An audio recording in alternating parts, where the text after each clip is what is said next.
for our next segment. I'm a little nervous about There we this. go. So we have 2 visitor centers. People ask us all sorts of questions. They text us, they email us, they go on Facebook, they walk in, they even call us. People write us letters. And it's a segment called We Get Questions. You ready? I don't know. I've not been properly trained to. That's the beauty of We Get Questions. You don't know the answer. By the way, brought to you this week by the Sonoma Tasting Pass. Get the Sonoma Plaza Tasting Pass at our visitor center. Okay, here we go. You haven't seen these questions. I have not seen these questions. You're ready. That's why I'm nervous. You got it. Someone walked into the visitor center, and they wanted to find, here's the question, where can we find wineries that sell wine that we can find in our stores back home? Oh. Why would they want to do that? Okay. Should think outside the box a little bit, so right? This is a very different question. This is the first time that we've gotten, hi, I go to Safeway and I see wine, and now I want to go see where it's made. But then again, I'm like, you know what? That's kind of neat, because what if they really like that wine? Oh, and they kind of want to see the That's where it's from. place. Yeah, because usually we get we want to see wineries we never heard of. Right. So what are, in your mind, oh gosh, some wineries that are commonly sold in stores? Like the big ones, right? Big ones? Like St. Francis, Behringer, Benzinger. Benzinger. I know They're not Champagne, but big. Corbel is, and that's such a cool area. It's a great area out there in Guerneville. Yeah. I will tell you this. There's a lot more than you and I think. The problem is because you and I live here. We're it's a weird world. You need to go to a grocery store in Iowa to understand what they see. And a lot of people don't know that of just in Sonoma Valley, there's 250 wineries that are kind of around. And then the county is much more than that. So when you go to that store in Iowa, there might only be 15 wineries that they might see. And they might not be the same. Maybe in Ohio, they have different wineries. Yeah. Because it all depends on distribution and blah, blah, blah. So here's your answer. St. Francis Winery, Ledson Winery, Buena Vista Winery, Jacuzzi Winery. That's got good distribution there. Any of our larger wineries will have pretty good distribution, but a lot of times depends where you're from. Right. But the cool thing about visiting Sonoma Valley is you can go to wineries you've never heard of. And you can see all sorts of new ones, like the ones at the Sugarloaf facility. Wineries. Boutique Hamilton Winery, Wine Snob. Now I've said 2, I'm in trouble because I have to mention all 250. But you're going to get phone calls after this. But Schermeister, all the wineries. But yeah, so they're out there. So you're right. So okay, that was good. You did a good job. You answered that. Okay. You ready? Yeah. This one might actually help because I think you've got European roots. So. They were also here last week. We are visiting from Switzerland. They were Schweizerdeutsch. Okay. And looking for some good hikes and walks. Oh. What would you recommend? Well, I have to say Sugarloaf State Park, of Obviously, course. right. It's such a beautiful park. And Jack London is another really fun, especially if they know anything about Jack London. Right. And there's the Wolf House, and they have a whole self-guided, through an app, self-guided walk to learn about Jack London. And he's still there. What? Jack London is still there. He's buried there. Oh, is he really? Oh, yeah, he is. No, that's right. There's a grave site. Yeah. You're like, what? He's still there? And I okay, think his Tim. wife astrology. maybe too, right? Yeah, Charmian. Charmian. I always mispronounce her name. I feel bad. Yeah, so they're both buried there. Yeah. And so that's another beautiful one. There's a variety of regional parks too. There's Sonoma Mountain and Crane Creek. And you could walk home to Rohnert Park through, I think, Sonoma Mountain, Jack London State Park. Yeah, now they've connected those. Is that officially connected, or is it kind of like connected, but you run across private land for? No, I think it's official now. Oh, okay. I'm pretty sure. Because I knew a guy who was like, yeah, it's connected, but you kind of have to do it when no one's looking. I'm like, I think you're talking trespassing. So they as far as I know, and so Swiss people, right? And I can say this because my family's from Germany and Switzerland.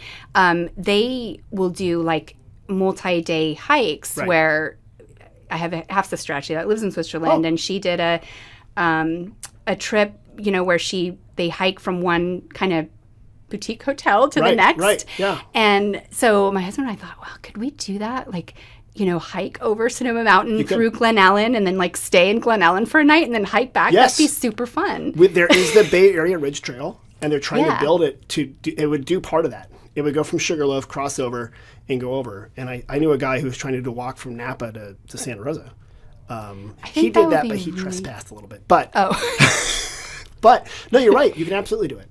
And the Ecology Center has the shuttle, right? They have a shuttle that goes between two, because when you go and then they bring you back. But yeah, so from the Swiss people, you have lots of good hikes. And to your answer, sorry. Yeah. There won't be a beer garden at the top. There will not. Like in Germany. But we'll get you cheese somewhere. We'll find you cheese. But there will be, And you can wear some lederhosen. So you got it. All right, you answered that one. Good job. That was a good one. Here's another one. My best friend and I will be coming to Sonoma over this summer. We have 4 nights to explore different restaurants. Mm-hmm. We're thinking Girl on the Fig, and would love any other recommendations. As far as our preferences, we are both adventurous and like most of everything. But I am from Texas, so I am picky about Tex-Mex. Everything else is fair game. Thank you in advance. So, okay. Well, in downtown Sonoma, El Dorado Kitchen is spot. Amazing. Great spot. And I'm not just saying that because I have a friend who's the head chef, Armando. Oh, really? Oh, okay. Navarro is amazing. Yeah. But I do love that restaurant. It's wonderful. Great patio in the back. Yeah. And that hotel just did a big refurbishment. Their rooms are amazing. I heard it's just finished. Just finished. So that's good. Okay, good recommendation. Swiss Hotel as well is Yep. really good food. As far as like Tex-Mex, this is further away, but as far as like smoked meat places and stuff, there's Kin Smoke in Healdsburg. Kin Smoke up in Healdsburg, yeah. Barbecue. And then I just went to a place in Windsor, actually. You would know this. Sweet Teas. Oh, yeah. That's good barbecue. That's like kind of southern, Isn't that right? kind of like weird? Southern, yeah. It's kind of weird. It's in a Safeway parking lot, and it's really good food. It is a weird location. They moved after 2017. But really nice bar. Yeah, great spot. Good cocktails. Good answer. Good, And I would say for Tex-Mex, like here's the deal. If you're coming from Texas, don't eat Tex-Mex here. Right? Like eat Texas food in Texas. Yeah. Right? Yeah. Right? Like really lean into what we're good for. Right. Because you might be disappointed if you're thinking like, oh, this is just like home. And Tex-Mex basically I think just means melted cheese. I'm going to get letters. You're going to get more phone calls. Because California Mexican is different than Tex-Mex. It definitely is. And up here we have a lot more Oaxacan influence. We have it's really odd. We have Southern Mexico influence in Northern California. Oh. I don't know why that is. That's just kind of a weird thing when you go with it. That's great. But a lot of good restaurants. I would recommend coming to the Visitor Center to get some ideas. Yeah, there's just so many. But you're right. Just even here in downtown Sonoma. It's like a lot there. Up in Kenwood, after you go to your star party or before, you can go to Salt and Stone. Yeah, Salt and Stone and Palooza. Palooza's there. Aerie, who's been on here before, Glen Ellen Star down in Glen Ellen. So you got a lot of choices there, Texan. So have a good time there. Right. This person said, I am looking for a romantic wine tasting, lunch, or a dinner in a vineyard. Oh. So they want to go to a romantic place for wine tasting in a vineyard. And what do you think? Or lunch or dinner? VJB in Kenwood. One thing I love about them is that they have all these food options there. They do. I kind of wish I would see that. I think breweries have figured that out. They have food trucks at least, right. But not always at wineries. And so VJB, they have that whole I think they have wood-fired pizzas and deli gelato. There's even like a little coffee shop there for after. Little deli, yeah. They even have a guy with an accordion sometimes. Oh, really? Yeah, they have musicians that come around on Sundays. I didn't know that. That's kind of fun. And and it's just a beautiful property to, there's vineyards all around. So that's a really nice one. I think it's good. So I think finding a romantic place in Sonoma Valley, it's actually harder to find when it's not romantic. Right. So people say I want to see a vineyard. I'm always like, they're everywhere. Yeah. So almost any winery where you do a tasting will have a vineyard within, a bottle throwing. Right. Yeah, very close by. So I like VJB is a great one. I really like that recommendation. I really like Kenwood. With Father's Day coming up, I'd like to remind my kids that in Kenwood, they do sell the 10-foot Tyrannosaurus Rex sculpture at that garden store, and I'm still waiting for it. That's my whole. I love Kenwood. You see the big dinosaur? Wouldn't that look great in my little house? Yes. I'm sure your neighbors would love it. Right, sneaking out between the plum tree. Yes. I've been asking for it for years. Anyway, so was this about dinosaurs? No, it was about. So you can find romantic wine tasting in a lot of places. VJB in Kenwood. Yeah. Vianza has a great view overlooking the vineyards there. Oh, yeah. Gloria Ferrer is right there. So yeah, there's lots of places you can do that, and they're all romantic. So yeah. Jacuzzi had. I don't know if they still do this. They had like a pizza and wine night. They do. Yeah. Do they still in do the back that? patio back there? Yeah. Yeah. And you kind of look over the wetlands and the vineyards. And of course, they have the olive press there too. So you can do some olive oil tasting. And yes. It's a good spot. Yeah. Well, you've done a lot of, you're not always up there looking at the stars. You're out here looking at stuff too. Yeah, my first rodeo. Good job, Stephanie. I don't know if you own a dog, but here's a question we got. I do. Okay. Do any of the vineyards in the area offer a dog hike or similar activity, like a walk or a tour with your dog? I am moving away from California on September 1st, so it would need to be before then. Oh, God. So a vineyard that has a dog option. Is that, Yeah, or like a dog dog hike, or the ability to take your dog in a vineyard. Oh. Yeah. That I don't know. Yeah. So that's a good question, right? It is a good question if you're traveling with your dog. Right. I'm sure there's some that are dog friendly. I Right. don't. Do you know the answer to that question?